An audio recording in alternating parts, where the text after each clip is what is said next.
Жібек жолы ауылдық округіне қарасты темір жол арқылы өтетін Алматы-1 Шамалған Ұзынағаш автожолындағы жер үсті жаяу жүргіншілер өткелінің құрылысы бүгінгі таңда қарқынды түрде жүзеге асуда. Тіпті аяқталуға да жақын десек болады. Облыстан қажетті қаражаты бөлінген бұл ауқымды жұмысқа Дұрысы 13 жауапкершілігі шектеулі серіктестігі толығымен жауапты. Көпірдің келбетті көрінісі тұрғындардың көңілінен шығуда.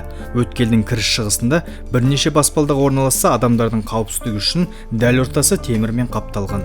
Аудандық жолаушылар көлігі және автомобиль жолдары бөлімінің басшысы Айбар Жақанбаевтың айтуынша, жаяу жүргіншілер өткелінің құрылысын ағымдағы жылдың 15 қарашасында аяқтап, қолданысқа беру жоспарлануда. Бүгінгі күнге уже құрылыс монтаж жұмыстары аяқталып, тек абаттандыру жұмыстары жүргізілуде, сонымен қатар лифтілерді орнату, іске қосу жұмыстары жүргізіліп жатыр бүгінгі уақытта. Лифтілер мүгедек адамдарға арналған, сонымен қатар қарт кісілерге арналған.